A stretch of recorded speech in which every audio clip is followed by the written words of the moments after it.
نحمدہ ونصلی ونسلم علی رسول الکریم اما بعد۔ آج مسائل اعتکاف کورس کا 5واں دن ہے اور سبق نمبر 5 کا یہ پہلا حصہ ہے۔ اس سے پہلے اسباق میں آزار طبعیہ میں سے قضاء حاجت، وضو اور غسل سے متعلق احکام بیان ہو چکی ہیں۔ آج کے اس حصے میں معتکف کے لیے کھانا لانے کے حوالے سے چند مسائل بیان ہوں گے۔ پہلا مسئلہ یہ ہے کہ اگر معتکف کے لیے کوئی کھانا لانے والا نہ ہو تو ایسی صورت میں معتکف کھانا لانے کے لیے خود بھی مسجد سے باہر نکل سکتا ہے، اور پھر اس میں بھی علماء کرام نے وہ ضابطہ بیان کیا ہے کہ معتکف کے لیے اگر کھانا قریب میسر ہو تو وہ کوشش یہ کرے کہ اپنی قریبی جگہ سے کھانا وصول کرے، اور اگر قریب کوئی جگہ نہ ہو تو ایسی صورت میں معتکف اپنے گھر سے بھی کھانا لا سکتا ہے۔ اور دوسرا مسئلہ یہ ہے کہ جب کھانا لانے کے لیے معتکف مسجد سے باہر نکلے تو ایسی صورت میں وہ کھانا جو ہے اپنے گھر میں نہ کھائے، نہ ہوٹل میں کھائے، بلکہ کھانا جو ہے وہاں سے وصول کرنے کے بعد مسجد آئے اور مسجد میں کھانا کھائے۔ تو کھانا لانے کی اجازت ہے لیکن وہاں کھانا کھانے کی اجازت نہیں ہے۔ تیسرا مسئلہ یہ ہے کہ معتکف اس وقت مسجد سے نکلے جب اس کو یہ غالب گمان ہو کہ ابھی کھانا مجھے مل جائے گا، اور اس صورت میں بہتر یہ ہے کہ موبائل کے ذریعے یا کسی اور ذریعے سے وہ پہلے اطلاع کر دے، اور جب اس کو غالب گمان ہو جائے کہ ابھی کھانا تیار ہوگا تو اس وقت وہ مسجد سے نکلے تاکہ اس کا زیادہ وقت جو ہے راستے میں نہ گزرے۔ لیکن اگر کوئی معتکف ایسے وقت میں نکلا کہ جب وہ گھر گیا اور وہاں کھانا تیار نہیں تھا، اس میں کچھ وقت باقی تھا، تو ایسی صورت میں وہ کھانے کے لیے کچھ وقت انتظار بھی کر سکتا ہے اور اس سے اعتکاف میں کوئی خرابی نہیں آئے گی۔ چوتھا مسئلہ یہ ہے کہ اگر کسی معتکف نے کسی کی یہ ذمہ لگایا تھا کہ وہ کھانا لائے گا، یعنی کسی کی ڈیوٹی تھی کھانا لانے کی، لیکن وہ ایک دن جو ہے کھانا نہ لا سکا کسی وقت، تو ایسی صورت میں بھی اگر معتکف کے لیے کھانے کا کوئی اور طریقہ نہ ہو، بندوبست نہ ہو، تو وہ کھانا لانے کے لیے خود بھی جا سکتا ہے۔ پانچواں مسئلہ یہ ہے کہ اگر کسی مسجد میں معتکف کے لیے کھانا کھانے کی اجازت نہ ہو یا کھانا لانے کی اجازت نہ ہو، جیسا کہ بعض مساجد میں اس طرح کی قوانین ہوتے ہیں، تو ایسی صورت میں بھی معتکف کھانا کھانے کے لیے بھی مسجد سے باہر جا سکتا ہے، اور اس صورت میں وہ ہوٹل میں یا گھر میں جو ہے کھانا بھی کھا سکتا ہے۔ چھٹا مسئلہ یہ ہے کہ اگر معتکف کے لیے کھانا لانے والا کوئی تو تھا لیکن وہ نخرے کرتا ہے یا وہ اجرت طلب کرتا ہے اور معتکف اجرت ادا نہیں کر سکتا، یا اجرت تو ادا کر سکتا ہے لیکن وہ اجرت زیادہ مانگتا ہے،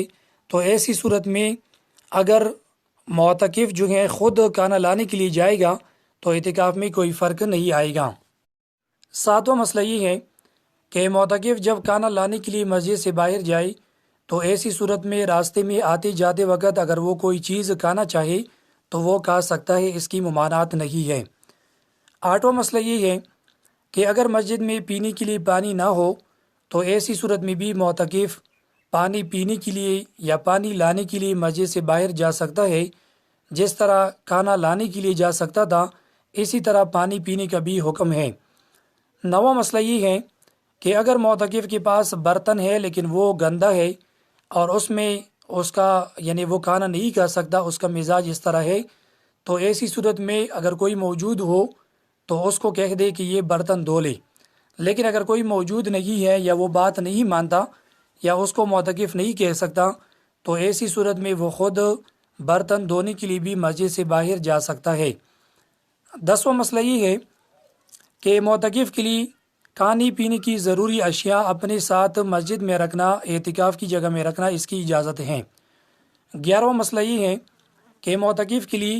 مسجد کے اندر چائے بنانا اور سالن گرم کرنے کی بھی اجازت ہے۔ اگر معتکف کے پاس کوئی سلنڈر وغیرہ ہے اور وہ اعتکاف کی جگہ میں یا مسجد کی کسی کنارے میں بیٹھ کر چائے بنانا چاہتا ہے یا سالن گرم کرنا چاہتا ہے تو اس کی بھی اجازت ہے، لیکن یہاں پر بھی وہ بات یاد رکھیں کہ مسجد جو ہے ملوث نہ ہو، خراب نہ ہو، اور مسجد میں کوئی پانی وغیرہ یہ چیزیں نہ گرے۔ 12واں مسئلہ یہ ہے کہ اگر کسی معتکف کو کھانا کھانے کی وجہ سے بدہضمی ہو رہی ہو اور وہ بدہضمی دور کرنے کی نیت سے مسجد کے اندر چہل قدمی کر لے تو اس کی بھی اجازت ہے، لیکن عام حالات میں جب اس کو بدہضمی کا کوئی اندیشہ نہ ہو تو مسجد کے اندر چہل قدمی کرنے کی اجازت نہیں ہے، کیونکہ یہ مسجد کی آداب کے خلاف ہیں۔ 13واں مسئلہ یہ ہے کہ معتکف کے لیے مسجد کے اندر کچا پیاز کھانا یا کچا لہسن کھانا اس کی اجازت نہیں ہے، کیونکہ اس کی وجہ سے منہ سے بدبو آتی ہے اور مسجد کے اندر فرشتوں کو تکلیف ہوتی ہے۔ ہاں، یہ مسئلہ علماء نے لکھا ہے کہ اگر کسی معتکف کے لیے بطور علاج اگر وہ یہ چیزیں استعمال کرتا ہے اور ڈاکٹر نے اسے کہا ہے یا خود اس کو ذاتی تجربہ ہے اور علاج کے طور پر وہ کچا پیاز یا لہسن کھاتا ہے تو اس کی اجازت ہے، لیکن کھانے کے بعد وہ فوراً منہ کو صاف کرے تاکہ اس کی منہ سے زیادہ بدبو جو ہے وہ مسجد میں نہ ہو۔ 14واں مسئلہ یہ ہے کہ اعتکاف کی حالت میں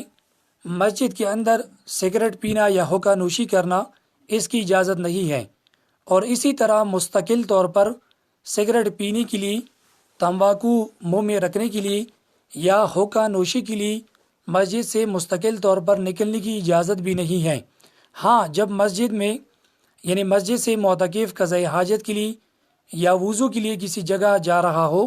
تو راستے میں سگریٹ پینا، تمباکو ڈالنا اس کی اجازت ہے، اور جب مسجد میں دوبارہ داخل ہو تو اس سے پہلے جو ہے اپنی منہ کو صاف کر لے۔ یہ کھانا لانے کے حوالے سے چند مسائل تھے۔ وآخر دعوانا